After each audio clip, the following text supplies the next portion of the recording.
ዛሬ ዳንኤል ትንቢተ ዳንኤል ምዕራፍ 5 እንጨርሳለን። ባለፈው ግማሹን ያጠና ነው። ትንሽ ከልስላችሁና ቀሪውን ነው ምናጠና። ዳንኤል ትንቢተ ዳንኤል ምዕራፍ 5 የፍርድ ምልክቶች በብልጣሶር ሕይወት በሚል ነው ያጠና ነው ርዕሱ። በመጽሐፍ ቅዱስ ላይ የአንዳንድ ሰዎች ኃጢአት ፍርድን ያመለክታል፣ አንዳንዶቹ ግን ይከተላቸዋል ይላል እና የፍርድ ምልክቶች ለኛም ለሌላም ሰው ጥሩ ነው ማወቅ። ዛሬ እሱን ነው የምናጠናው። ታውቃላችሁ አንዳንድ በሽታዎች ምልክቶቻቸውን ሳናውቅ ስንቀር ስር ሰደው መታከም የማይችሉበት ደረጃ ይደርሳሉ። ምልክቶቹን ካወቅ እኮ መፍትሄ ነበረው፣ ግን ስለማናቃቸው ነው። እና የፍርድ ምልክቶችም አለ ለሰው ልጆች የሰጠው። ከመቆረጥ ፍርድ ብይን ከመውጣቱ በፊት በጣም ብዙ ተደጋጋሚ ምልክቶች አሉ። ስለዚህ በሰውም ላይ ምልክቱን ካወቅን ለንስሐ እናዘጋጀዋለን፣ ለመማለድም ኢቭን እኛም ልንመለስ ይረዳናል። ካላወቅን ግን ያለን ይመስለናል፣ እንጠፋለን። እጅግ ባለጠጋ ነኝ ትላለህ፣ ግን ራቁትና የተራቆትክ መሆንን አታውቅም ይላል ራእይ ላይ። እና አያለው ትላለህ፣ አይነ ስውር መሆንን ማበነገረ የተባለበት ጊዜ አለ። እናንተ ፈሪሳውያን እናያለን ትላላችሁ፣ እውርነታችሁ ይኖራል እያለ ፈሪሳውያንንም ይሞግታቸዋል። ትልቁ የሰው ልጆች ችግር ቅን የምትመስል መንገድ ያለች ፍጻሜዋ ግን ጥፋት ነው። ሲወድቁና ሲያልቅላቸው ነው የሚዋንኑት። ብልጣሶር አንዱ ነው የምላችሁ። ስለዚህ የፍርድ ምልክቶች ምንድን ናቸው? ፍርድ የሚከተለው ሰው፣ ፍርድ የማይቀርለት ሰው በሬድ ዞን የሚባለው በአደጋ ወረዳ ውስጥ የሚሄድ ሰው ምልክቱ ምንድን ነው የሚለውን ነው ያጠናን ያለ ነው። ትዝ ይላችኋል ባለፈው ትንቢተ ዳንኤል አንዱ ተደጋጋሚ የስነ ምግባር ጥሰት ብለን ነው በብልጣሶር ያጠና ነው። እና ሁለተኛ ትንሽ ከልስላችኋለሁ ለሰው ልጆች የተሰጠውን የንስሐ ጊዜ ያለማወቅ እና የንስሐ ጊዜውን የማያውቅ ከሆነና ስነ ምግባር ጉድለቱ እየጨመረ ከመጣ ሁለት የጥፋት ጎዳና ላይ ገብቷል ማለት ነው ያ ሰው። ዛሬ ደግሞ ቀጣይ ሁለቱን ነው የምናጠናው። እግዚአብሔር እንዲያስተምረን እንጸልያለን። ጌታ ሆይ የትራንስፖርት ችግሩን ታውቃለህ። በታክሲም በእግርም ለመምጣት ብዙዎች ተቸግረዋል። ሆኖም ያን ሁሉ ተግዳሮት ጥሰው በዚህ እንዲመጡ የረዳሃቸው እነዚህ ባሪያዎች የተባረኩ ይሁኑ።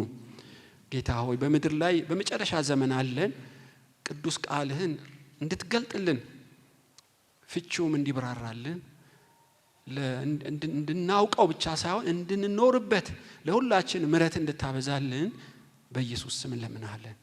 ክብር ለአንተ ይሁን፣ አሜን።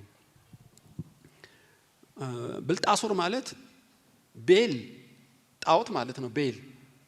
ቤል ንጉስን ይጠብቃል ማለት ነው። ታውቃላችሁ አንዳንድ ስም ይወጣል እና አባቱ ለጣዖት ነው ልጁን የሰጠው። ጠብቅልኝ አንተ ጣዖት ብሎ ብልጣሶር አለው። እና ይሄ ብልጣሶር የንጉስ ናቡከደነጾርን ሴት ልጅ ነው ያገባው እና ከናቡከደነጾር ጋር ግንኙነት አለው ማለት ነው። ታሪክ ለመስማት የቅርብ መልእክተኛ ነው የላከለት። ያልሰራውን የወረሰው ባቢሎን፣ ታላቂቱ ባቢሎን፣ አስገራሚው ናቡከደነጾር የሚያስገርም በኢንጂነሪንግ ሙያ እስከዛሬ በዓለም ከሰባቱ አንዱ ነው። የሰራው ግንብ፣ የሰራው መናፈሻ ባቢሎን 2 ቅጥር የሰራላት፣ ቅጥሩ ራሱ ፈረስ ያስጋልባል ይላሉ። በእውነት የኤፍራጥስን ወንዝ ጠልፎ ከተማዋን እንዴት እንዳስዋባት በምድር ላይ ያለች ገነት ነው ያረጋት። ግን ብልጣሶር አንዲት ጠጠር አልጣለም። ለዚህ ሁሉ አባቶቹ የደከሙበትን በእጁ ከተቱለት እና ይህን ሁሉ ውለታ ግን አላወቀም። ስለዚህ ቀበጠ፣ ብልጣሶር ቀበጠ። ባለፈው እንዳጠና የሚሊኒየሙ ይመስለኛል የባቢሎን ምስረታ 1000 አለቆቹን እና ሚስቶቻቸውንና ዕቁባቶቻቸውን ኦልሞስት ወደ 2000 የሚሆኑ ድል ያለ ድግስ ደገሰ ማለት ነው። የድግሱ ዓላማ ምናልባት የአንዱ ጣዖት ምረቃ ሊሆን ይችላል። የሰማይና የምድር አምላክን ለማመስገን እስትንፋስ የሰጠውን እግዚአብሔርን ሕይወቱን የሚቆጣጠረውን አምላክ ለማመስገን አይደለም። ስለዚህ በውስኪ ሊራጩ ነው ማለት ነው የጥጋቡ ብዛት። ከፍተኛ ባለሟሎችን ጠራቸው። ይገርማችኋል በምድር ላይ ካሉ ከሶስቱ አንዱ ምርጥ የሆነው ዳንኤል ነው። አልጠራውም። ኖህ ነው ሁለተኛው፣ ኢዮብ ነው። በሕዝቅኤል 17 ይመስለኛል። እኔ ብዙዎቹ ኃጢአት ሲሰሩ በባይብል ላይ አንብቤያለሁ። በዳንኤል አንድም ነገር አላገኘው። እንደው ያለ ኃጢአት ነው ለማለት ሳይሆን ግን እገረምበታለሁ። አብርሃም ወደ አጋር ገብቷል። ኖህ ሰክሮ ወድቋል። ዳዊት የሰው ሚስት ጠልፏል ታውቃላችሁ። እና ጳውሎስ እስጢፋኖስን ገሎታል። ጴጥሮስ 3 ጊዜ ክዷል። እና ይሄ ዳንኤል ስታዩት ብታገላብጡት ምንም ነገር አታገኙም። ተአምራዊ ሰው ነው። እና ወደ 5 ነገስታት በሁለት ክፍለ ዘመን ውስጥ በ5 ነገስታት ፊት የፕራይም ሚኒስትር ማዕረግ የነበረው ሰው ነው። በሁለት ተቃራኒ መንግስት ውስጥ ሶስተኛ ሰው ነበር እንደምታውቁት። እና ነገስታት እኮ ሲገለበጡ የራሳቸውን ሰው ነው የሚሾሙት። እና ባቢሎን ወድቆ ሜዶንና ፋሪስ ሲተካ ሁለቱም ዳንኤልን ይሾሙት። የሚያስገርም ሰው ነው በእውነት እንዴት ተጽዕኖ እንዳመጣ ታያላችሁ። ስለዚህ ብልጣሶር በዛ ምረቃው መጠጥ ነው፣ ዘፈን ነው፣ ዳንስ ነው፣ ቸበርቻቻ እንደሚባለው ጀመረ። በአዳራሽ ውስጥ ዝሙት ነው። ለዚህ የሚመጡ ዕቁባቶችን ሁሉ ሰብስቧል። እና ከመጥገቡ ብዛት የተነሳ አባቶቹ ያላደረጉትን የማይነካውን ነካ። ትዝ ይላችኋል። አባቴ ከባቢሎን ያመጣቸው ንዋያተ ቅድሳቱን አምጡልኝ አለ። ብርጭቆ እኮ አላጣም። እግዚአብሔርን ለመናቅና የሱ ጣዖት ከእግዚአብሔር በላይ ነው ለማለት ስዕላዊ መግለጫ ለመስጠት ነው። አምጡልኝ ይሄ ንዋያተ ቅድሳት የካህናት ዕቃ የተቀባ የተቀደሰ የተለየ የሚለውን አምጡልኝ እንጠጣበታለን አለ። ኦ የዘላለም አምላክ። እና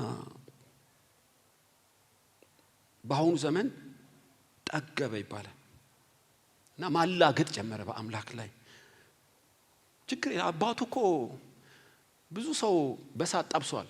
ብዙዎች ምሕረት ተደርጎላቸዋል። እና ከትዕቢቱና ከልቡ መደፈን የተነሳ የማይነካውን ከአምላክ ጋር ጨዋታ ጀመረ። ትልቁ የጠጋቡ የስነ ምግባር ጉድለቱ ምክንያት እግዚአብሔርን መዳፈር አመጣ። ሰውን ተዉት፣ መጠጡ ግድ የለም፣ ዝሙቱ ግድ የለም፣ ጣዖት ማምለኩም ዝም ብሎታል። እስትንፋሱን አልወሰደበትም። በሰማይ አምላክ ላይ መዛባት ጀመረ ማለት ነው። እና አንዱ የፍርድ የሚከተለው ሰው ትንቢት መናገር ትችላለህ። የማያቋርጥ የስነ ምግባር ጥሰት እየሄደ አምላክ ላይ እንደ ልቡ የሚናገር እና በመጠጥና በዝሙት የሚነሸነሽ ሰው ካየ ምንም ትንቢት አያስፈልገው፣ የጊዜ ጉዳይ እንጂ አምላካዊ ፍትህ መበየኑ አይቀርም በዛ ሰው። አንዱ ምልክቱ ይሄ እኮ ነው በእውነት። እና ሁለተኛው ምልክቱ የንስሐ ጊዜ አላወቀም። ያለፈውን እኮ ነው ማካፈላችሁ። እግዚአብሔር ብዙ እድል ሰጠው እና ዳንኤልን የሚያክል ታላቅ ሰው በአባቱ ላይ ደግሞ ብዙ ታምራት በማድረግ ስኬትና ክንውን ሰጠው። በእውነት የሰማይ አምላክ ዕውቀት ለማወቅ ቢፈልግ ብዙ የተባረኩ ሰዎች ነበሩ ማወቅ ከፈለገ። ነገር ግን የንስሐ ጊዜ አባከነ እና እየጠጣ እየዘፈነ እስክስታ ሲወርድ ጽዋው ሞላ። እንደምታውቁት አምላካዊ ጣቶች ተላኩበት። በግርግዳው ላይ ማኔ ቴቄል ፋሬስ ብላ ገጭ አደረገችው። እጁ ስትጽፍ ያያል። እኔ እሱ ብቻ ይመስለኛል ያየው። የእግዚአብሔር ሕልውና ግን በመኖሩ መኳንንቶቹ ሁሉ ደነገጡ ይላቸዋል። ፊቱ ተቀየረ፣ ደነገጠ። የወገቡ ጅማቶች ተፈቱ። ሐሳቡ አስቸገረው። ፊቱ ተለወጠ። ጉልበቶቹ ተበረከረኩ። ድንገት ሙዚቃው ጸጥ አለ። እና ንዋያተ ቅድሳቱን አምጡ ብሎ የጠጣበት እጁ ንዋያተ ቅድሳቱን የያዘበትን እጁን ማላቀቅ አቃተው። እስከ ውስኪው አምላካዊ ቴክስት ተላከለት። ከባድ ነው። ህይወቱ የምትገልጽ 3 ፊደል ተቆጠርክ፣ ተመዘንክ፣ ተከፈልክ የሚለው እና ጉልህ ሙሉ አረፍተ ነገር ናቸው። ትርጉሙ ባይገባውም አደጋ ምልክት እንዳላቸው በህሊናው አውቆታል። ተንቀጠቀጠ። ወገቡ ጅማት ተፈቱ። ፊቱ ተቀየረ ከድንጋጤው ብዛት የተነሳ ጥሩ ነበር መንቀጥቀጥ አስቀድሞ ቢሆን እና ጮኸ ይላል። ጣዖት አምላኪ እነዚህ ጠቢባን አዋቂዎች አስማተኛ ጥሩልኝ፣ ሐምራዊ ግምጃ ለብሰዋለሁ ለተረጎመልኝ፣ በመንግስቴ ሶስተኛ አደርገዋለሁ ተርጉሙልኝ አለ። ቱሌት የዘገየ ንስሐ ሆነ። እነሱም ገብተው ደነገጡ። ፍቺውን ሊያውቁም ሊተረጉሙለት አልቻሉ። ያኔ ንግስቲቱ እየሮጠች መጣች። እናቱ አቤት ሩጫ! ከቤተ መንግስት ወደ አዳራሽ ቀድማ ብትሮጥ ጥሩ ነበር። ምናልባት ዳንኤል ለብዙ አመት ነው 17 አመት ገደማ ይመስለኛል አይደለም ዳንኤልን መኖሩንም አያውቅም። ይገርማችኋል። ያንንም ያክል እንቁ የተወደደ ሰው መኖሩንም አያውቅም። አንተ የሉላ አምላክ መንፈስ ያለብህ ለአባቴ እንቆቅልሽ ፈታ ዳንኤል የተባልከው አንተ ነህን አለው። አንተ ነህን? ገና አሁን ነው የምትጠይቀኝ? በዘመን የተፈጠርክና የኖርኩት አንተን ለመርዳት ነበር። ከንቀትህ ብዛት ከጥጋብ ብዛት የአስማተኞችና ከለዳዋን አለቃ በሆነም አንድ ቀን አስጠርተኝ ከኔ ለመስማት አልፈለግም። ዳንኤል የተባልኩት እኔ ነኝ አለው። ንግስቲቱም ዘገየች። ለልጇ አስቀድማ ይሄን ማድረግ ትችል ነበር። ዳንኤልን አያውቀውም፣ ለ20 አመት አያውቀውም። ያሳዝናል። እና የንስሐ ጊዜ አለፈበት እና ዳንኤል ተረጎመለት ማለት ነው። የንስሐ ጊዜ ያለማወቁ እና እንዳልኳችሁ ስነ ምግባር ጥሰቱ ተደምረው ጽዋውን እየሞሉት መጡ ብለን ነው ባለፈው ያቆም ነው። ድንገት ዛሬ ሶስተኛ ብዬ ነው ማካፈላችሁ። ዛሬ ከቁጥር 17 እስከ 31 ያለውን አነብና ሶስተኛ የፍርድ ምልክቶችን እናጠናለን ማለት ነው። ምዕራፍ 5 ቁጥር 17 የዚያን ጊዜም ዳንኤል መለሰ በንጉሡም ፊት እንዲህ አለው፣ ስጦታ ላንተ ይሁን፣ በረከትንም ለሌላ ስጥ። ነገር ግን ጽሕፈቱን ለንጉሡ አነባለሁ፣ ፍቺውንም አስታውቃለሁ። ንጉሥ ሆይ ልዑል አምላክ ለአባትህ ለናቡከደነፆር መንግስትና ታላቅነት ክብርና ግርማ ሰጠው። ስለሰጠው ታላቅነት ወገኖችና ለአሕዛብ በልዩ ልዩ ቋንቋ ለሚናገሩ ሁሉ በፊቱ ይንቀጠቀጡና ይፈሩ ነበር። የፈቀደውን ይገድል፣ የፈቀደውን በሕይወት ያኖር ነበር። የፈቀደውን ያነሳ፣ የፈቀደውን ያዋርድ ነበር። ልቡ ግን በታበየ በኩራትም ያደርግ ዘንድ መንፈሱ በጠነከረ ጊዜ ከመንግስቱ ዙፋን ተዋረደ፣ ክብሩም ተለየው። ልዑል አምላክ በሰዎች መንግስት ላይ እንዲሰለጥን የሚወደውንም እንዲሾም እስኪያውቅ ድረስ ከሰው ልጆች ተለይቶ ተሰደደ። ልቡም እንደ አውሬ ልብ ሆነ፣ መኖሪያውም ከምድረ በዳ አህዮች ጋር ነበር። እንደ በሬ ሳር በላ፣ አካሉም በሰማይ ጠል ረሰረሰ። ብልጣሶር ሆይ አንተ ልጁ ስትሆን ይህን ሁሉ እያወክ በሰማይ ጌታ ላይ ኮራህ እንጂ ልብህን አላዋረድክም። እያወቀ በሰማይ አምላክ ላይ ልብህ ኮራ ይለዋል። የመቅደሱን ዕቃዎች በፊት አመጡ። አንተም መኳንንት ሚስቶችም ቆባት የወይን ጠጅ ጠጣችሁባቸው። ከብርና ከወርቅ ከናስ ከብረትና ከእንጨት ከድንጋይ የተሰሩ የማያዩትና የማይሰሙትን የማያውቁትንም አምላክ አመሰገንክ። ከዚህ በኋላ የተጻፈው አስገራሚ ነው በእውነት። ዳንኤል ያለውን ትንፋሽንና መንገድን ሁሉ በእጁ የያዘውን አምላክ አላከበርከው። ስለዚህ እነዚህ የእጅ ጣቶች ከእነርሱ ዘንድ ተልከዋል፣ ይህም ጽሕፈት ተጽፏል። የተጻፈው ጽሕፈት ማኔ ቴቄል ፋሬስ ይላል። የነገሩ ፍቺ ይህ ነው። ማኔ ማለት እግዚአብሔር መንግስትን ቆጠረው ፈጸመው ማለት ነው። ቴቄል ማለት በሚዛን ተመዝነ ቀለ ተገኘ ማለት ነው። ፋሬስ ማለት መንግስት ተከፈለ፣ ለሜዶንና ለፋርስ ሰዎችም ተሰጠ ማለት ነው። የዛ ጊዜ ብልጣሶር ለዳንኤል ሐምራዊ ግምጃ እንዲያለብሱት የወርቅ ማርዳን በአንገቱ ዙሪያ እንዲያደርጉለት አዘዘ። በመንግስትም ላይ ሶስተኛ ገዥ እንዲሆን አዋጅ አስነገረ። በዚያ ሌሊት የከለዳውያን ንጉሥ ብልጣሶር ተገደለ። ሜዶናዊ ዳሪዮስ መንግስቱን ወሰደ። እድሜውም 62 ዓመት ነበር ይላል። ዛሬ የምናጠናው ሶስተኛው የስነ ምግባር የፍርድ ምልክት አንደኛው የስነ ምግባር ጥሰት ነው። ሁለት የንስሐ ጊዜ ማባከን ነው። ሶስተኛው እያወቁ እንዳላወቁ መሆን ነው። ይሄን ነው ማብራራላችሁ።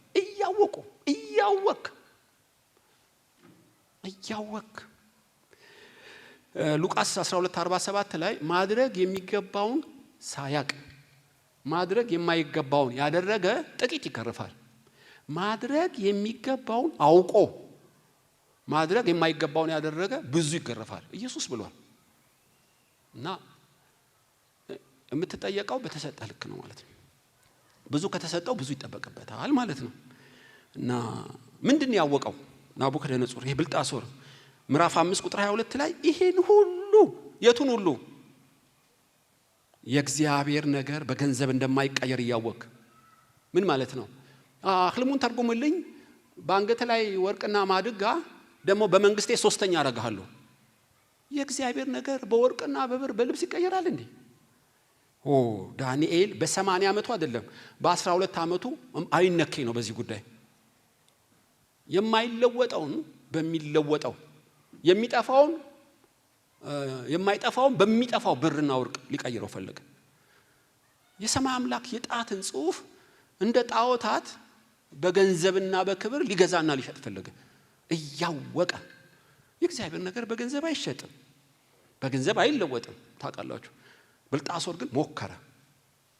የ80 ዓመት ሽማግሌውን ዳንኤልን እኮ ነው እንደዚህ የሚለው። ብር ስልስጥህና ተርጉምልኛለሁ።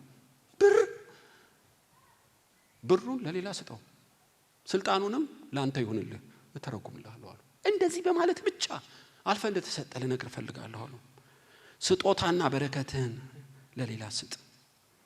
ትዝ ይላችኋል። እያወቀ የእግዚአብሔር ነገር ከገንዘብ ጋር ከሚጠፋ ብር ጋር የማይነካካ ነው። አየ ቅዱስ ዘይት ነው። ጸሎት ከአምላክ የተቀበልከው ነው። ምንም ከገንዘብ ጋር አይገናኝም። ላነካካው ብትል አየ በነፃ የተቀበልከው በነፃ ልትሰጥ ነው እንጂ በገንዘብ ቀይራለሁ ለውጣለሁ ብትል ጣጣ ውስጥ ነው የምትገባው። አየ ቢዝነስ የሚሰራው ለደላሎች ነው እዛ መርካቶ ምናምን። በመንፈሳዊ ዓለም በጣም ጥንቃቄ ከሚጠይቅ ነገር አንዱ እሱ ነው። እና እያወክ በገንዘብ ልትደለለ ይፈልጋሉ። የሶዶምና የጎሞራ ንጉስ አብርሃም መጣ ከመምሬ እስኮልና አውናን ከ318 ብላቴና ጋር 5 ነገስታትን ድል ነሳ። ለወንድሙ ለሎጥ ሲል ነው። የሶዶም ጎሞራ ንጉስንም አዳነው ከጦርነት። እና የማረከውን ብር ሁሉ ውሰዳው ነው። ካንተ እጅ ከግብረ ሶዶማ እጅን ይወስዳለሁ። መብቴ ነው፣ ተዋግቼ ነው። ነገር ግን የጫማ ማሰሪያ ካንተ አልወስድም አለ። አውቃለሁ እግዚአብሔርን የምጠላ አመፀኛ አይደለህ እንዴ? አንተ ለኔ ትሰጠኛለህ? ብቀበል እኔ ባለጠጋ ረኩት ብለህ ልትመጻደቅ ነው።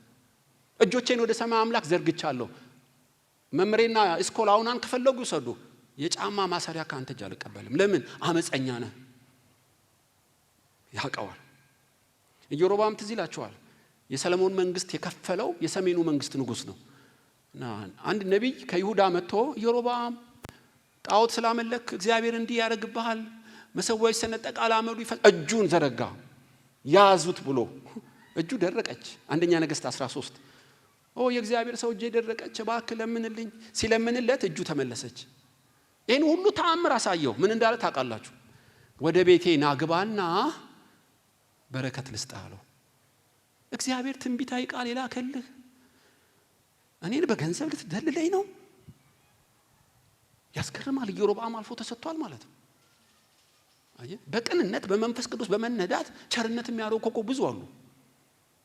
መልከጼዴቅ አብርሃም ሰጥቶታል። ፊልጵያንስ ለጳውሎስ 3 ጊዜ ገንዘብ ሰጥተውታል። እና ለእጅ አስታጣቢው ለኤልሳ ታውቃላችሁ የሶሪያ ንጉስ ወልደ አዴር 20 ግመል ሀብት ሰጥቶታል። ተቀብለዋል። በቅንነትና በመንፈስ ቅዱስ መነዳት ቅዱሳንን የሚያገለግሉ አሉ። የብልጣሶር ግን ሌላ ነው ሞቲቭ። ኤልሳ ከለምጽ አዳንከኝ እባክህ ብርና ወርቅ ልስጥህ፣ ያው እግዚአብሔርን ካንተ አልቀበልም አለው። ለምን አለው? በአገሩ የሚያመልከው ጣዖት ነው። ከጣዖት የመነጨ ብር ለኔ አትሰጠኝም። ለምን? ብቀበል ገንዘብ ስለሰጠውት ከለምጽ አዳንከኝ ልትል ነው። የእግዚአብሔር ክብርን መንካት አልፈልግም። ቢዘበዝበው ያው እግዚአብሔርን አልቀበልም አለው። ንዕማንን ግን ኤልሳን ታውቃላችሁ። ንዕማን ኤልሳ እምቢ ሲለው ገያዝ ያደረገውን እናንተ ታውቃላችሁ። ሲሞን ጠንቋይ እኮ መተተኛ ነው። በና ጴጥሮስና ዮሐንስን እጄን የምጭንበት ሁሉ እንዲፈወስ ይሄን ስልጣን ስጡኝ ብሎ ብር በከረጢት ታመጣላችሁ። ለጴጥሮስ ብር አመጣለት። ታምናላችሁ? ለአገልግሎቱ እንዲያግዘው በድካሙ እንዲረዳው አይደለም። የጸጋ ስጦታ እሱ ገንዘብ ሲሰጥ እነሱ እንዲሰጡት ነው። ገንዘብ ብር ካንተ ጋር ይጥፋሉ። በሐዋርያት ሥራ 24:27 ላይ አንድ ፊሊክስ የተባለ ሰው አለ። ጳውሎስ ጉቦ እንዲሰጠው ፈልጎ 2 ዓመት አሰረው ይላል። ታምናላችሁ? ተጽፏል። ፍርድ ቤት ያመጣዋል። እስኪ ስበከኝ ይለዋል። ጉቦ እንዲሰጠው ፈልጎ ነበር። ጳውሎስ ግን ስለ ጽድቅ፣ ስለ ኩነኔና ስለ ፍርድ ነገረው። ለ2 ዓመት እስር ቤት እንዳለ ተወው ይላል። ገንዘብ ከጳውሎስ ፈልጎ ይላል ሐዋርያት ሥራ 24:27 ላይ። ጳውሎስን የሚያክል አህማድ ሰው በብር ሊቀይረው ፈለገ። እንደዚህ ነው አንዳንድ ሰው አልፎ የተሰጠ ሰው እያወቀ የሰማይ ነገር በገንዘብ እንደማይገዛ፣ ቅዱሳት ምስጢራት በገንዘብ እንደማይሸጡ፣ አገልግሎት የገንዘብ ተመን እንደሌለው እያወቀ ግን በዚህ ውስጥ ተዘፍቆበታል ሰውየው። ሁለተኛ የሚያውቀው ታሪክን ያውቃል።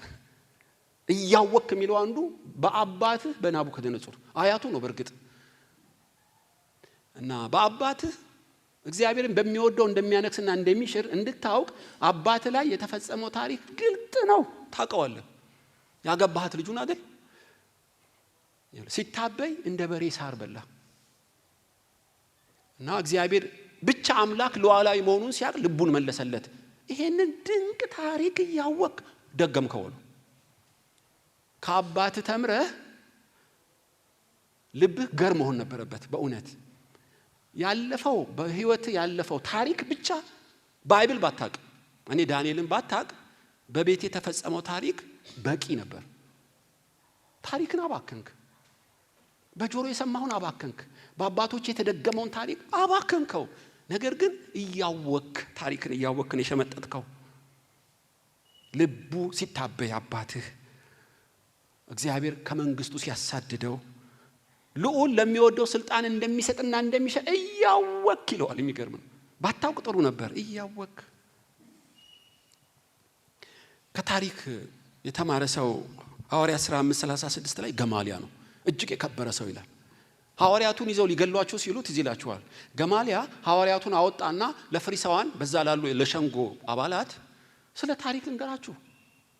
አንድ ቴዎዳስ የተባለ ሰው በንግግር ብዙዎችን ማረከ እና 400 ሰዎች አሸፍቶ እኔ ታላቅ ነኝ አለ። ቴዎዳስም ተከታዮቹም ጠፉ። ከዛ ይሁዳ የገሊላው ተነሳ እና በዘረኝነት ተነሳ። ሮምን ለመገልበጥ ጦር ሰብቆ ተነሳ። ብዙ ሰዎች ተከተሉት። ቴዎዳስም የተከተሉትም ተበታተኑ። በእኛው ዘመን ከእግዚአብሔር የሆነ ሊጠፋ አይችልም፣ ከእግዚአብሔር ያልሆነ ይጠፋል። ታሪክ አያስተምራችሁም ወይ? ስለዚህ እነዚህ ሰዎች እግዚአብሔር አስነስቷቸው ከሆነ ተዋቸው፣ ራሳቸው ይጠፋሉ። ከእግዚአብሔር ከሆነ ግን ከአምላክ ጋር እንዳትጣሉ ተጠንቀቋላቸው። ገማልያ ማነገረው ብትሉ መጽሐፍ ቅዱስ አይደለም የነገረው። በሱ ዘመን እግዚአብሔር ያደረገው ታሪክ ነገረዋ። አንዳንድ ታሪኮች ግልጥ መረጃዎች ናቸው እኮ በእውነት። ኤሊ ልጆችህን ከኔ ይልቅ አክብረሃል። ታውቃለህ አይደል? እንዴ በብሉይ ኪዳን እኔ አይሆንልኝም በክብሬ ላይ በመጡት ዝሙት እየሰሩ ዋናውን እንብላ እያሉ የተቀሰፉ በብሉይ ኪዳን ብዙ አሉ። እነ ዳታን አቢኖርን ታውቅ የለ እንዴ? ካህን አይደለህም? እያወክ ልጆች ሲበድሉ መረን ለቀካቸው። ህጉ በእጅህ እያለ እያወክ ኤሊ አዝኜብሃለሁ አለው። የኤሊ ቅጣት ለምን ከበደ? እያወቀ። ይገርማችኋል።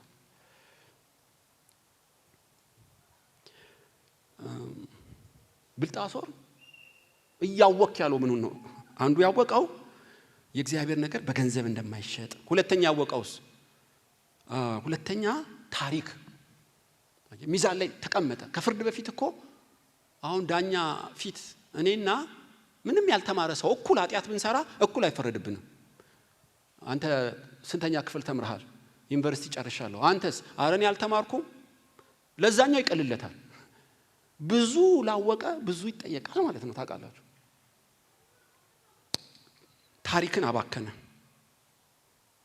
ሶስተኛ የሚያውቀው ምንድነው? እግዚአብሔርንና የእርሱ የሆኑትን የሚዳፈሩትን እንደማይለቃቸው ያውቃል። ምዕራፍ 5:22 ላይ ንዋያተ ቅድሳት የእግዚአብሔር የሆኑ ናቸው። አባቱ ራሱ ካዝና ከተታቸው እንጂ እጁን አልጫነም። ምንም የተማረኩ ብርጭቆ ቢሆኑም ተቀብተዋል፣ ተለይተዋል፣ ስሙ ተጠርቶባቸዋል። ናቡከደነጾር ያውቃል። ብልጣሶር ይህንን ያውቃል። ብልጣሶርም እነዚህ ዕቃዎች ተራ ብርጭቆዎች እንዳልሆኑ ያውቃል። ከሴተኛ አዳሪ ጋር መጠጣት አደጋ እንዳለው ያውቃል።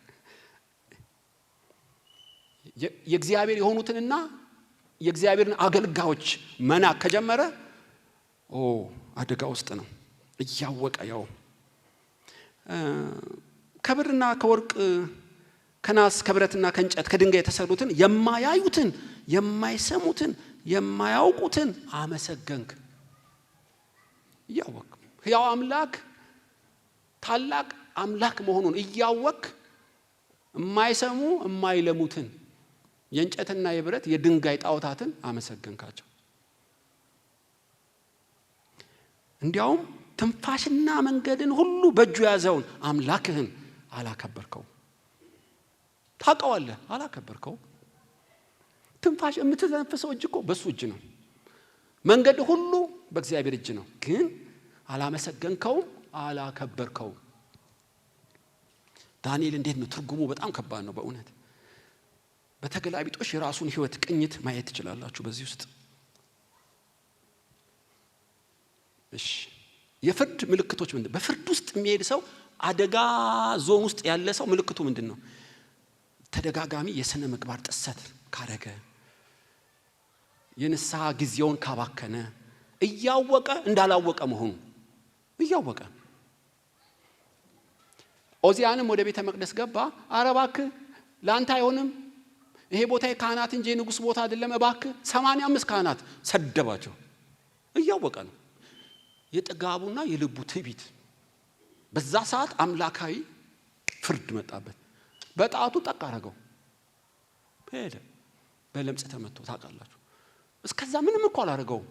በልቡ ታብዮአል፣ ኮርቷል፣ ምንም አላረገውም። ግን እያወቀ አመጹ በእግዚአብሔር ሰዎችና በእግዚአብሔር ጉዳይ ላይ እጁን ሲዘረጋ አምላክም እጁን ዘረጋ። አይሆንልኝም አሉ።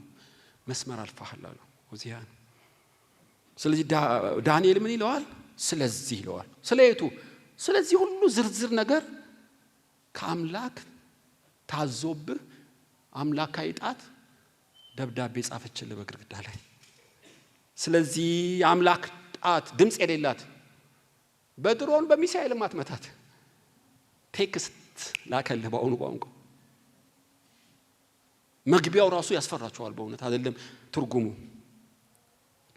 ጽፈቱም እንዲህ ይላል፣ ማኔ ቴቄል ፋሬስ ይላል። ፊደል ሳይሆኑ ፍርድ ናቸው። ማኔ ማለት ዘመንህን ቆጠረው ማለት ነው። ምን ማለት ነው ዘመንህን ቆጠረው? ታውቃለህ፣ ለሰው ልጆች ሁሉ እግዚአብሔር ዘመንን አመታትን ቆጥሮ ነው የሰጠው። ብልጣሶር ስንት አመት ኖረ ብሎ ቆጠረ አምላክ። ብዙ አመት ነው የኖረው። ምናልባት ወደ 62 አመት ነው የኖረው። 62 አንድ አመት ታገስኩት 2 6 62 አመት ቆጠረልህ። ዘመንህን ቆጠረው። የተሰጠ ዘመን እንዳለቀ አወቀ። የተሰጠህን ቆጠረው። ለካ ተቆጥሮ የተሰጠቀ ያልቃል። እንደ አምላክ የማይቆጠር አመታት ውስጥ አይደለም የሰው ልጅ። ተቆጥሮ የተሰጠ ተቆጥሮ የተሰጠህንም አምላክ ቆጠረው። አለቃ ባከንከው። ማኔ ማለት ዘመን ተቆጠረ ማለት ነው። ተመልከቱ፣ በዘመን ውስጥ የሚሰጠው እድል። የአባትን ታሪክ ሰጠው፣ ዳንኤልን ሰጠው፣ ሚሳቅ ኢሳቅ አብደናጎም ታሪክን ሰጠው፣ መንግስትን ሰጠው፣ ብዙ ነገር በዘመን አረኩልህ። ተቆጥሮ አለቃለሁ። ለካ ያልቃል። ሁለተኛው ቴቄል ማለት መዘነህ ማለት ነው። በዚህ ሁሉ ብዙ በተሰጠህ ማንነት ሲመዘን ቅልል አልክ። የተሰጠህ ሚዛንና ድርጊትህ አልመጣጠናል። ከሚዛን በታች ሆንክ፣ ቀለልክ። የተመዘንከው በወታደር ብዛት አይደለም። የተመዘንከው በፈረስ ብዛት አይደለም። በግብር ስትመዘን የለህም አሉ። ሶስተኛው ፋሬስ ማለት ተከፈለ፣ ተበተነ፣ ለሌላ ተሰጠብህ። የደከምክበት አባቶች የደከሙት በእጅ ያለው ሁሉ ብትንትን አለ፣ ተበተነብህ ማለት ነው። ፋሬስ ለሜዶንና ለፋሬስ መንግስት ተሰጠ ማለት ነው። አንድ የሆነው መንግስት ያጠራቀምከው የቋጠርከው የደበከው ሁሉ መዛግብት ተበተነብህ ማለት ነው ብሎ ቁጭ አደረገለት። የሚገርማችሁ ይሄን ሁሉ ፍርድ መጠጥና ስካር ሲያደርግ የሜዶንና የፋርስ መንግስት ምሽግ ሰርቶ ዙሪያው በባቢሎን ዙሪያ አለ እያወቀ ጣዖት ያድነኛል ብሎ ይሁን ወይም አልፎ የተሰጠ ይሁን አላውቅም። በጦርነት ሰዓት እኮ ግብዣ ሊያደርግ አይገባውም ነበር። ግን ከመጠን በላይ በጣዖታቱ ተመክቷል ወይም በወታደሮቹ ተመክቷል። ገና ንግግሩን ሳይጨርስ ታውቃላችሁ የሜዶንና የፋርስ ሁለት ጥምር መንግስት አንድ ላይ ሆነው ተንኮል ሰርተውበታል። ባለፈው እንዳካፈልኳችሁ ይሄ የመጠጥ ግብዣ አምላክ ያዘጋጀው ግብዣ ነው። እኔ የመጠጥ ግብዣ አዘጋጅላቸዋለሁ፣ ይሰክራሉ፣ ይተኛሉ፣ አይነሱም። ኢሳይያስም ኤርሚያስም ተንብየዋል። የጸዋው ብዛት አምላክ የጠመቀው ጥምቀት ነው እና ድብን ብለው በወይን ጠጅ ሰክረው ዘበኞቹ መሳፍንት ሁሉ ሴኩሪቲ በለው እና በልዩ መጠጥ ሰክረው ያሉ ቂሮስ የተባለው ንጉስ ወንዙን ጠለፈው፣ ወደ ከተማ የሚገባውን አቅጣጫውን አስቀየረው። ስለዚህ ወንዙ የሚገባበት ሆል ቀዳዳ ፈጠረ ማለት ነው። በቀዳዳ ውስጥ ወታደሮች ሾልከው ገቡ። የናሱን መወርወሪያ ቆረጡት፣ የብረት ደጆቹን ከፈቱት። ውስጥ ከገቡ በኋላ አያውቁም፣ ዘበኞቹ ተኝተዋል። ጠቅላላ የተኙበት አረዷቸው። ያለ ምንም ጦርነት ባቢሎን በሜዶንና ፋርስ እጅ ገባች እና እሱ ትንቢቱን እየተረጎመለት ጽፈቱን የሜዶንና የፋርስ ወታደሮች ወደ ቤተ መንግስት እየመጡ ነው። ልክ ለዳንኤል ሰግዶ ይህን የወርቅ ዝርግፍ ያለውን ቃል ኪዳን አርጎ ካባ አልብሶ ሲጨርስ አንገቱን ኳላቀሉት። 24 ሰዓት ነበር የቀረው። ቃል የገባውን ብርና ወርቅ ስልጣን ቢሰጠውም በዛው ሌሊት የከለዳውያን ንጉስ ብልጣሶር ሩጫውን ጨረሰ። መንግስቱ ለሜዶንና ለፋርስ ተከፈለለት። ታሪክ ላይ በኦክቶበር 12 በ539 ዓመተ ዓለም ላይ ነው የሞተው። ቀኑ ተጽፏል በታሪክ ውስጥ። ብዙ አሉ ተመዝነው የቀለሉ። ፈርዖንን ላነሳላችሁ እችላለሁ፣ ኤልዛቤልን ላነሳላችሁ እችላለሁ። ብዙ ናቸው በታሪክ ውስጥ እና የፍርድ ምልክታቸው ግን በአንድ ጽዋቸው አልሞላም። ምሕረቱ ለዘላለም የሆነ አምላክ 62 ዓመት ሙሉ ስነ ምግባር እየጣሰ ሲመጣ ጭጭ እና የልቡ ድንዳኔ አምላክን አለማክበሩ ትዕቢቱ እየጨመረ እስኪመጣ እስከ መጨረሻው እስትንፋስ የተጣለ ሰው ፈጽሞ እንዳይጠፋ በምክር እያሰበው ታገሰው። አልተቻለም። እየገሰገሰ ሄደ። ብዙ ስነ ምግባር ጥሰቶች፣ ብዙ የንስሐ ዕድል ሰጠው፣ አባከነው። ይገርማችኋል። ብዙ ዕውቀትን ለቀቀለት፣ ብዙ መረዳትን ሰጠው። እያወቀ ይለዋል። እኔ ይገርመኛል። እያወቅ ይህን ሁሉ የምታደርገው እያወቅ ነው። ወገኖች ከዚህ ታሪክ ምን እንማራለን? ዋናው ይሄ ነው። በእውነት ብልጣሶር የሰው ልጆች ሁሉ ምልክት ነው። በተለይ የትዕቢተኛ ሰዎች እንደኔ ማኔ ተቂል ፋሪስ ተብሎ እንዳይጻፍብኝ ወይስ አሁን ታሪኬ ቢጻፍልኝ ስለኔ ምን ይነበብ ይሆን? በጣም ቀላል ነው። ዳንኤልን በአንድ በኩል ብልጣሶርን በአንድ በኩል መዝኑት። የዳንኤል ሚስጥር ኑሮ ሁሉ የተከናወነለት እጅግ የተወደደ ያለው የሰማይ መልአክ መጥቶ ከሶስት ምርጦች አንዱ የሆነው ዳንኤል ፍቺና ህልምን እንዲተረጉም ሰማይ ተከፈተለት። በዛው በብልጣሶር ዘመን ነበር። ምንድነው የዳንኤል ሚስጥር? ኃጢአት ፍጹም ከኃጢአት ነፃ ነው ባልልም የሰው ልጅ ስለሆነ ግን አንድ መመሪያ አለው። በሰማይ ጌታ ላይ ልቡ አይኖርም። ዳንኤል ልብህ ነው እኮ ዋናው። በሰማይ ጌታ ላይ ኮራህ እንጂ ልብህን አላዋረድክም። የፈለገ ድካም ይሁንብኝ በልቤ በአምላክ ላይ አልኮራም። ዳንኤል እኮ ነው የሚለው ልቤ ሁሌ በእግዚአብሔር ፊት የተዋረደ ነው። እንዳንተ የጠገበ አይደለም፣ ልቤ የደነደነ አይደለም። ትንፋሽና መንገዴን ሁሉ በእጁ ያዘውን አምላኬን ሁሌ ያከብረዋለሁ። ትንፋሽና መንገዴ በሙሉ በሱ እጅ እንደሆነ አውቃለሁ። ሁልጊዜ አከብረዋለሁ። አንተስ አላከበርከውም? በሰማይና በጌታ ፊት ልቤ አዋርጃለሁ፣ አንተ አላዋረድከውም። በሰማይ አምላክ ፊት ሆን ብዬ ኮርቻ አላውቅም፣ አንተ ሁሌ ትኮራለህ። ልዩነቱ እሱ ነው።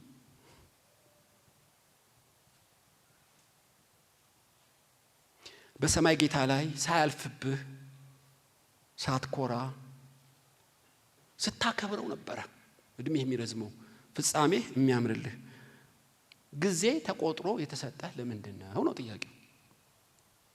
ለምንድን ነው? ቤተ መንግስት እግረ መንገድ ነው። ግብዣ ማጥያት እኮ አይደለም። እግዚአብሔር ማኔት የቀል ብሎ የጻፈበት ስትጠጣ አይደለም። እንዲያው ተመዝነህ የቀለልከው በግብርህም አይደለም። ልንገርህ ሁላችን ተመዝነን በእግዚአብሔር ፊት ወድቀናል። ማን ጻድቅ አለ? የፈለገ ጾመኛ ብትለው እንደ ኩርንችት ነው። ሚዛን የደፋ ነው ኢየሱስ ስለተጨመረበት ነው። ሚዛንን ብድግ ያደርገዋል። ከሱ ዳግመኛ ስትወለድ ቅዱስ መንፈስ ሲያድርብህ በአምላክ ፊት ሚዛን ከፍ ይላል። እድሜ ተቆጥሮ የተሰጠለ ምንድን ነው? በራስ መስጠት አትችልም። ስጋ ለባሽ ደካማ ነው። መጠጥን ብታልፈው ተቃራኒ ጾታን አታልፈው። ዝና ክብር የሚባል አለ፣ አይን አምሮ ትምክህት የሚባል በሰልፍ ይመጡልሃል። አትችልም። ብልጣሶር እኮ የኛው ምሳሌ ነው።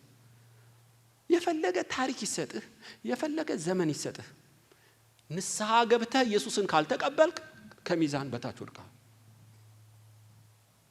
ብቸኛ የአምላክን ሚዛን የሚሞላ ቀለህ እንዳትገኝ ክብር ተጠብቆ የምትኖረው ወደ ኢየሱስ ስትመጣ ነው። በህልውና ውስጥ ስትገባ ነው። መጠጥህ ዝሙትህ እንዳለ አባትም እንዲሁ ነበር። ንስሐ ገብተህ ብትቀበል አባትህ እኮ ድኗል። የሰማይ አምላክን ሲያመሰግን ያህዌን ሲቀበል ነፍሱ ድናለች። ለአንተም እድል ነበረ። ስለ ዘሞትክ አይደለም እግዚአብሔር የጣለህ የተዘጋጀውን መድህን እግዚአብሔርን በልብ ስላልተቀበልክ ኮራህ እንጂ ብዙ እድል ነበረ። በርን ያንኳኳ ብትከፍትለት አበሳህን የሚያርቅ የዘላለም ጌታ አለ። መልክቱ እኮ እሱ ነው።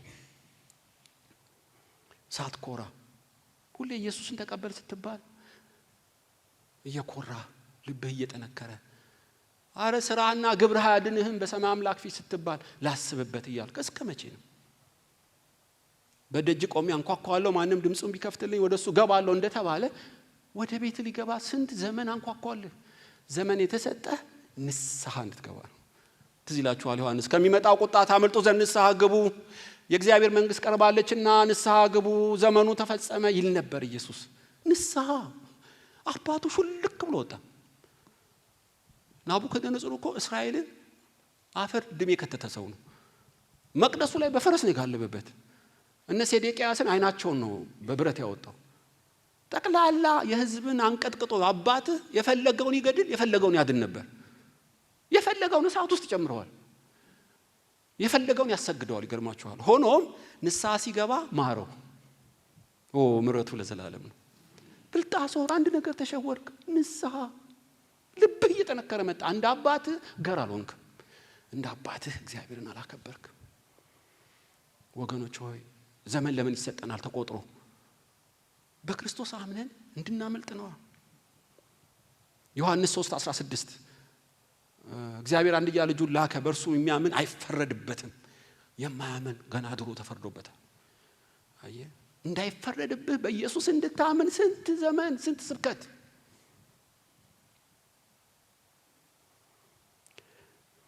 ስጦታ በእጅ ያለው በጽህና እንዳይበተንብህ ፋሬስ እንዳይሆንብህ ምን ላርግ? ከኔ ጋር የሚያከማች ከኔ ጋር የማያከማች ይበትናል። ከኔ ጋር የሚያከማች ሌባ የማይሰርቀው ብል የማይበላው በሰማይ መዝገብ አለው ይላል። ከኢየሱስ ጋር ሆነ ብቻ የምትሰራው ነገር ነው። ሌላው ብል ይበላዋል፣ ሌባ ይሰርቀዋል፣ ብልጣሶር ይገነባል ያለ ኢየሱስ። ብልጣሶር ይሰበስባል ያለ ኢየሱስ። ድንገት ያልደከሙበት ወሰዱት፣ ተበተነ፣ መዛግብቱን ሁሉ በረበሩለት፣ ህይወቱም ተቀጨ። ለምን? ከጌታ ጋር አይደለም የሰበሰበው። ታውቃላችሁ ብዙዎች ያለ ክርስቶስ ብዙ ነገር ይሰበስባሉ፣ በድግምት፣ በጣዖት፣ በአመጽ። ኢየሱስ የለበትም። ከእንቅልፍ እንደሚነቃ ሲመዘኑ ከእጃቸው በትንትን ይላል። ያ ሁሉ የደከሙበት ለነሱም ለልጆቻቸውም አይሆንም። ለምን? ያለ ክርስቶስ የሰበሰብከው ይበተናል። ከጌታ ጋር የሰበሰብከው ብቻ ነው። ከእጁ ማንም ከእጅ አይወስዳቸውም። የኔ የሆኑትን አውቃለሁ ይላል ዳንኤል። የሰበሰበው ከኢየሱስ ጋር ነው። የማይፈርስ መንግስት፣ የማይበተን ሀብት። አየ ንስሐ በመግባት በትህትና ከአምላኩ ጋር እየተራመደ በልቡ ሳይኮራ እድሜው በሁለት መንግስት በአምስት ነገስታት መሃል እንደ ከዋክብት እየደመቀ ሄደ። ሰውየው በህልም ነው፣ ትርጉም ነው፣ ፍቺ ነው፣ ጥበብ ነው፣ ዕውቀት ነው፣ ማስተዋል ነው ሄደ ዳንኤል። ሰው ሁሉ ያየው እየጨመረ መጣ። ለምን? በትህትና ሳይኮራ ኃይሉን ወደ አምላኩ ስላስጠጋ፣ ከአምላኩ ጋር ሆኖ ስለሚሰበስብ ነው እንጂ እኮ አንድ ምርኮኛ ወጣት ነው። አባት የለው፣ እናት የለው፣ እንዲያውም ጃንደረባ እኮ ነው። እኔ አገባና የወለደ አይመስለኝም ዳንኤል። ስደተኛ ሰው እኮ ነው። ስታየው ግን ከአምላክ ጋር ስለተጠጋ ሰማይ ተከፈቱለት። ራእይን የሚያይ ለሰው ልጆች ሁሉ ትንቢተ ዳንኤልን እስከ ምጽአት የተረተረ ሰው። ልቡ ከአምላኩ ጋር አልኮራም። ልቡን ያዋረደ ሰው ነበር ዳንኤል። ትንፋሽና መንገዱን ለያዘው ለአምላኩ በቀን 3 ጊዜ ይሰግዳል። ተአምር ነው ዳንኤል። ወገኖች ሆይ በዚህ ጉባኤ መልእክት አለው እግዚአብሔር። ምናልባት በውጭ መልእክት ለምትሰሙት ሁሉ እግዚአብሔር ይለምናል። እግዚአብሔር ይለምናል። የፍርድ ምልክት የሚታይባችሁ አላችሁ፣ ህሊናችሁ የሚነግራችሁ ዛሬም ጣስክ ታገሰ፣ ዛሬም ጣስክ። ህሊና ተው ይልሃል፣ ቃሉ ተው ይልሃል፣ መንፈሱ ተው ይልሃል፣ የእግዚአብሔር ሰዎች ተው ይልሃል። ሆን ብለህ ያመስክ እስከ መቼ ነው? አንድ ቀን ያበቃል። ስለዚህ ኃጢአትህ ተስማምቶት ሳይሆን ከምሕረቱ ብዛት እድል ሲሰጥ እኮ ነው። ተቆጥሮ የተሰጡህን ዘመናት በአመጽ ለምን ትጨርሳለህ? እድል አለ። አሁንም የፈለገ ኃጢአት ይሁን፣ ሐሽሽ ነው፣ መጠጥ ነው፣ ዝሙት ነው፣ አሁንም ተስፋ አለ። ንስሐ በጊዜ ከገባህ ነው። ስለዚህ ስነ ምግባር ጥሰትን ማቆም አለብህ። እግዚአብሔር የፍትህ አምላክ ነው። ያልታመምከው ያልተቀጨኸው ከምሕረቱ ብዛት እንጂ ብንመዘን ሁሉህም የለህም። የስነ ምግባር ጥሰትን ማቆም አለብህ። ሆን ብለህ ለምን ትበድላለህ? ሁለተኛ የንስሐ ጊዜ መቼ ነው? አሁን ነው። በእውነት ይሄ መልእክት ለምትሰሙ በዓለም ላላችሁ በዚህ ንስሐ በጣም የከበረ ሀብት ነው። በኢየሱስ በስተቀኝ የተሰቀለው እኮ ሰው ተራውን በዴ አይሰቀልም። መስቀል ላይ መርደረርና አደገኛውን በዴዎች ናቸው። ደሙ እየተንጠባጠበ ሊሞት ትንሽ ሲቀረው ጌታ ሆይ አስበኝ አለው። ዝርዝር ውስጥ አይገባም። ንስሐ ከገባ ዛሬ ከኔ ጋር በገነት ትሆናለህ። 4 ነጥብ። የንስሐ ሀብት ወገኖች ልነግራችሁ አልችልም። በሩ ሳይዘጋ ንስሐ እንድንገባ ኢየሱስ ይርዳል። 2 አይነት ንስሐ እኮ አለ። አንደኛው ንስሐ ኢየሱስን መቀበል፣ ዳግም መወለድ፣ ኢየሱስን ወደ ልብ ማስገባት፣ አዲስ ሰው መሆን፣ ከሰይጣን ልጅነት ወደ እግዚአብሔር ልጅነት መምጣት ትልቁ ንስሐ ነው። ትልቁ 2 ደግሞ ጌታን አምነን ዳግም ተወልደን አንዳንድ የምንነካቸው በተን ካሉ አሁን እሱም ንስሐ ያስፈልገዋል። ብንድንም ድነታችንን በንስሐ መጠበቅ አለብን።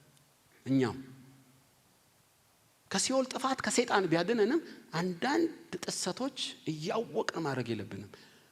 የክርስቶስ ደም ከኃጢአት ሁሉ ያነጻል። ንስሐ የከበረ ሀብት ነው። በእውነት ነው የምላችሁ። ዳዊት እንደ ልቤ የተባለው ለዚህ ነው። ልብህ እልከኛ ነው፣ ጣዖትና ተራፊም እንደማምለክ ነው። ሳኦል ካንተ ጋር እግዚአብሔር አይሄድም አለው። ቃይል እልህኛ ነህ፣ ካንተ ጋር አይሄድም አለው። ዳዊት ገር ልብ አለህ፣ ለንስሐ ልጄ ነህ አለው። የንስሐ ሚዛን ከባድ ነው። የፍርድ ምልክቶች ምንድን ናቸው? የሥነ ምግባር ጥሰት፣ የንስሐ ጊዜ ማባከን፣ እያወቁ እንዳላወቁ መሆን። እነዚህ ተገምደው ተደምረው ተጨምረው አንድ ቀን በሩ ይዘጋል። ከአምላክ ትእዛዝ ይወጣል። ወገኖች መቋቋም አትችልም። ያኔ አምላካዊ ፍትህ ከተበየነ አለቀ። ግን ፈጥኖ እንደ ሰው ልጅ አይፈርድም። ሁልጊዜ እድልን ይሰጣል። ባጭሩ ምንድነው የምትለን ብትሉ ሚዛናችን እንዳይቀል በሰማይና በምድር ከብደን በክብር እንድንኖር ኢየሱስን ተቀበሉ። ምናልባት ጌታን ያልተቀበላችሁ ብትኖሩ ልባችሁን ገርና ትሑት አድርጋችሁ ይሄ መድኃኔዓለም ከድንግል ማርያም የተወለደው ኢየሱስን ማስገባት ነው። እኛ ያመንን ደግሞ ህሊናችን የሚወቅሰን ያወቅነው በደል ካለ ንስሐ ገብተህ ወደ አምላክ በትህትና መቅረብ ነው። እንደዛ ከሆነ እንደ ዳንኤል ኑሮ ይከናወናል። በምድር በሰማይ ብዙ ዕድላት ይጠብቃል። በቃ ሁለት ነው ምርጫው።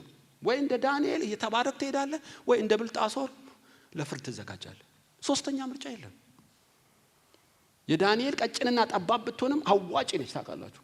የብልጣሶር ሰፊና የምታምነሸንሽ ብትሆንም ፍጻሜው አደጋሉ።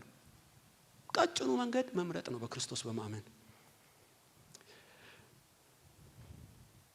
ፍርድን ከሚያመጣ ኃጢአት እግዚአብሔር ሁላችን ይጠብቃል።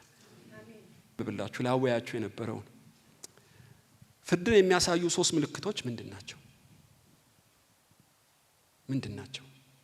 የሥነ ምግባር ጉድለት፣ የንስሐ ጊዜ ማባከን፣ እያወቁ እንዳላወቁ መሆን።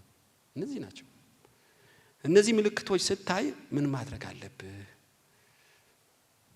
አጭር ነው። ንስሐ መግባት ወይም ንስሐ ማስገባት። እንደ ብልጣሶር ጊዜ ሳይረፍድብህ ንስሐ የመግባትን ዋጋ አወክን? መልሱ አዎ ነው።